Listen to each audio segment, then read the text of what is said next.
Imagine करो एक ऐसा दिन जब आप अपने मन की सारी भड़ास, सारे डिजायर को पूरा कर सकते हो, पर संभल कर, क्योंकि ना सिर्फ आप अपनी डिजायर को पूरा कर सकते हो बल्कि आपके पड़ोस में जो बच्चे को चुरा कर खाता था वो भी। इमेजिन आपको स्कूल में कोई क्लासमेट तंग करता था, पर अब आपको एक ऐसा दिन मिल चुका है जब आप उसको भैया को बुलाकर पिटवा सकते हो। ना ही इसके लिए आपको स्कूल में पनिशमेंट मिलेगी और ना ही कोई और कुछ कहेगा।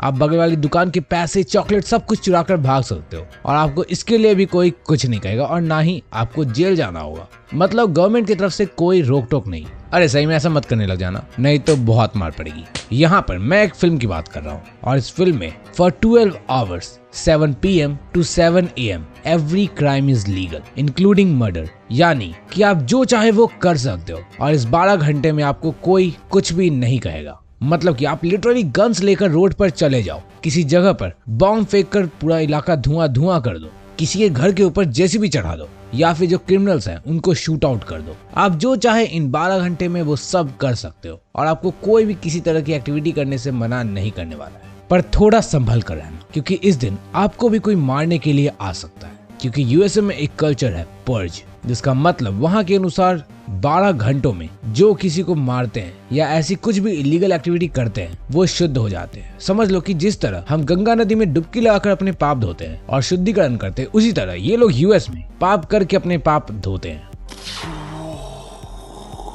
खैर मैं तो ऐसे सिचुएशन में एक्सबॉक्स और प्ले स्टेशन लेकर भाग जाऊंगा। वैसे अगर आपको भी कुछ भी करने की आजादी मिले तो आप क्या करना चाहोगे, कमेंट करके जरूर बताना।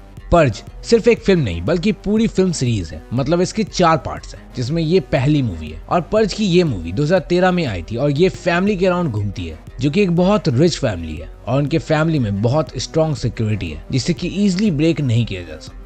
पर प्रॉब्लम तब होती है जब पर्ज होने से कुछ सेकंड्स पहले ही इस फैमिली का ही छोटा बेटा अपने घर में किसी स्ट्रेंजर को छिपा लेता है, जिसे पर्ज में कुछ लोग मारने के लिए ढूंढ रहे होते हैं। और ये फिल्म इसी के बारे में है कि क्या वो फैमिली सरवाइव कर पाएगी या जिस स्ट्रेंजर को उन्होंने बचाया वो ही इन्हें मार देगा। तो आज के इस वीडियो में हम इसी पर्ज मूवी को एक्सप्लोर करेंगे और जानेंगे कि इस फिल्म में लोग कैसे और क्या क्या इलीगल एक्टिविटीज करते हैं और जिन्हें खुद को मारने आ रहे लोगों से बचना है तो वो कैसे बचेंगे। और ये भी जानेंगे कि पर्ज की शुरुआत किसने की और क्यों पुलिस या गवर्नमेंट इस पर किसी को कुछ नहीं कहती। तो चलो अब पर्ज को एक्सप्लोर करते हैं। और before we start this film एक चीज बता दूं कि इस फिल्म की कॉन्सेप्ट बहुत ही ज्यादा यूनिक है और मुझे बहुत ज्यादा पसंद आई है।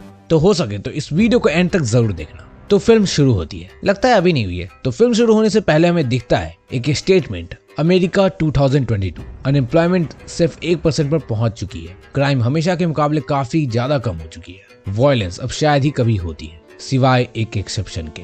अब हम और आप तो जानते हैं उस एक्सेप्शन को, वो है पर्ज, क्योंकि इसी दिन कत्लेआम होता है। अब फाइनली फिल्म शुरू होती है। हमें कुछ सीसीटीवी फुटेज दिखाए जाते हैं जिसमें ये तो एक दूसरे को मारे जा रहे हैं। मतलब भाई तुम कुछ भी कर सकते हो पर तुम्हें एक दूसरे को मारने की पड़ी है। ओ लगता है ये पिछले साल की फुटेज है। ये तो पिछले साल का नहीं बल्कि पिछले साल का फुटेज है, यानी 2017 की, यानी कि जब से पर्ज की शुरुआत हुई और इसके बाद हर साल पर्ज होता गया। तो हमें इसके बाद और कुछ सीसीटीवी के फुटेज दिखाए जाते हैं। तो चूंकि ये फिल्म 2013 में रिलीज हुई थी तो ये फिल्म फ्यूचर का सोचकर बनाई गई थी। अब दिखता है हमें मेन हीरो जो गाड़ी चला रहा होता है और किसी से बातें कर रहा होता है। इसे हम मिस्टर सैंडिन कहेंगे और ये एक सिक्योरिटी सिस्टम बनाने वाली कंपनी में वर्क कर रहा है। और क्योंकि इस मूवी में आज पर्ज है तो सब अलर्ट है, सबके सब सिक्योरिटी सिस्टम खरीद रहे हैं। तो सैंडिन काफी ज्यादा खुश है क्योंकि उसके सिक्योरिटी सिस्टम की सेल्स काफी ज्यादा हुई है। वो पर्ज से पहले घर पहुंच जाता है और हम उसकी छोटी फैमिली को देखते हैं, यानी कि उसकी वाइफ, उसकी बेटी जोई और उसका बेटा चार्ली जो सबसे छोटा है। और मैं तो कह रहा हूँ कि इसे बांध के कहीं छिपा दो। मैं ऐसा क्यों बोल रहा हूँ ये आपको आगे पता चलेगा। खैर सीन चेंज होता है और हमें मिसेस सैंडिन को दिखाया जाता है जो कि अपने कुछ पड़ोसी से मिलती है। इनका चेहरा एकदम अच्छे से देख लो, ये आगे बहुत काम आएंगी और इसका तो ये हाल होने वाला है। तो इसीलिए अब हम इसका नाम सुर्पनखा रखते हैं।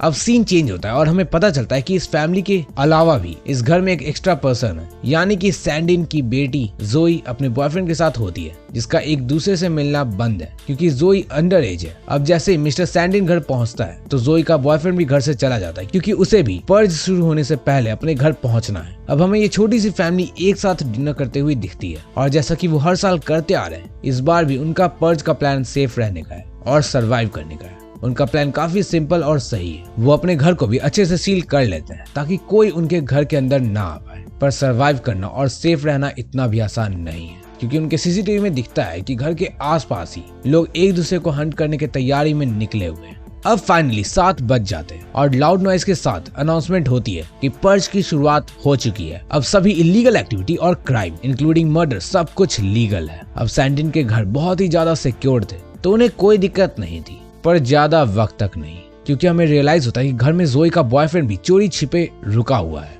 और इस पर्ज की रात को वो भी अपने मन की भड़ास शांत करने चाहता है।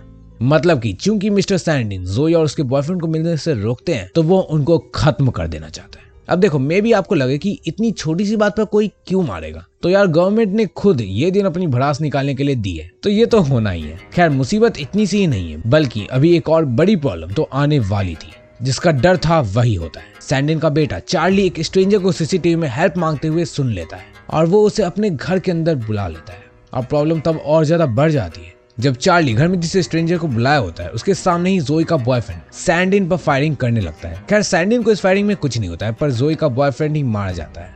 अब एक मुसीबत जाने के साथ एक मुसीबत बढ़ जाती है, क्योंकि स्ट्रेंजर घर के अंदर ही कहीं गायब हो जाता है।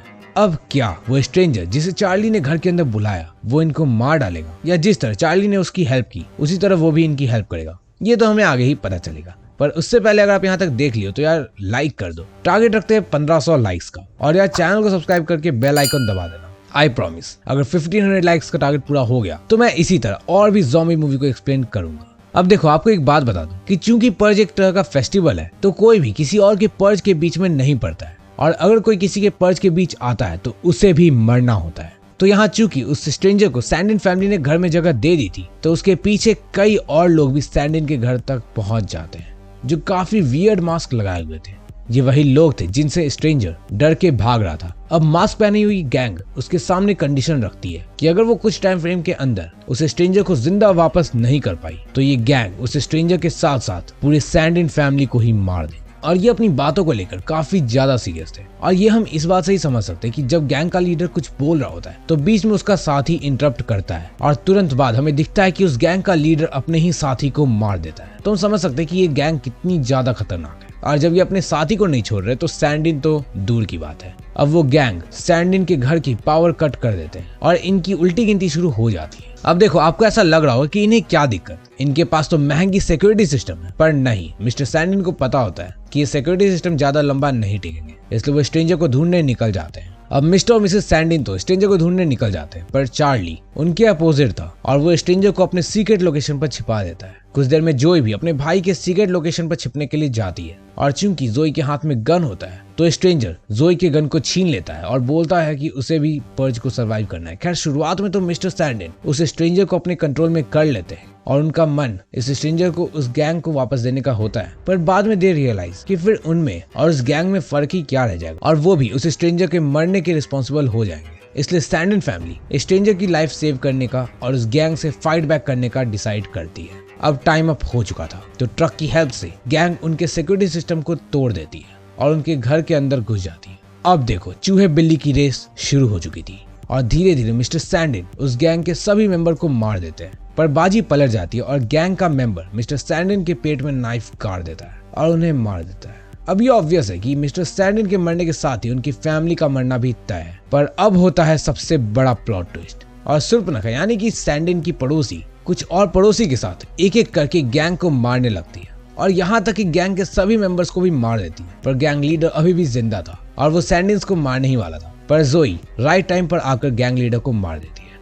अब फाइनली वो गैंग खत्म हो चुकी थी और पड़ोसी भी उनकी बहुत मदद करते हैं, और एक स्ट्रेंजर को बचाने के लिए मिस्टर सैंडिन अपने आप को सैक्रिफाइस कर देते हैं। अब देखो, ये थी परफेक्ट एंडिंग जहां पर इस मूवी को एंड किया जा सकता था, पर नहीं, ये है पर्ज, मतलब कि अपनी भड़ास निकालने का दिन, और जो हमें अच्छे लग रहे थे वो भी सैंडिन को ही मारने के लिए आए हो, यानी कि शूर्पणखा और बाकी पड़ोसी गैंग को इसलिए मारते हैं ताकि वो सैंडिन को मारकर पर्ज सेलिब्रेट कर सके। इसके बाद शूर्पणखा बताती है कि मिस्टर सैंडिन हमेशा से अपने पैसों का फ्लॉन्ट करती थी, तो आज पड़ोसी अपनी भड़ास को शांत कर पाएंगे। अब क्योंकि मिस्टर सैंडिन ऑलरेडी मारे जा चुके, तो हमें ऐसा लगता है कि पड़ोसी सैंडिन फैमिली को मार देगी, और पड़ोसी सैंडिन फैमिली को मार ही रही होती है कि वो स्ट्रेंजर आ जाता है और पूरी बाजी पलट देता है। वो अब मिसेस सैंडिन से पूछता है कि पड़ोसी के साथ क्या करना है। तो देखो, पड़ोसी तो मरना चाहते हैं, पर मिसेस सैंडिन उन्हें ना मारने का डिसाइड करती है। फाइनली सुबह के 7 बज जाते हैं और सब एक टेबल पर शांति से बैठे रहते हैं, और अब फिर से शूर्पणखा मिसेस सैंडिन पर अटैक करने की कोशिश करती है, और हमें उस रीजन का पता चलता है जिससे उसकी पड़ोसी शूर्पणखा बन जाती है। अब पर्ज के खत्म होने के साथ ही मिसेस सैंडिन सबको अपने घर से भगा देती है। हमें इससे क्लियर सीख मिलती है कि चार्ली को अगली बार से रूम में बंद कर देना था, क्योंकि उसकी वजह से उसका बाप मर जाता है, क्योंकि ना ही वो उस स्ट्रेंजर को अपने घर में बुलाता और ना ही ये सब शुरू होता। खैर आखिरकार सैंडिन उस स्ट्रेंजर को बचा लेते हैं और स्ट्रेंजर सैंडिन फैमिली को, और इस तरह ये फिल्म खत्म हो जाती है।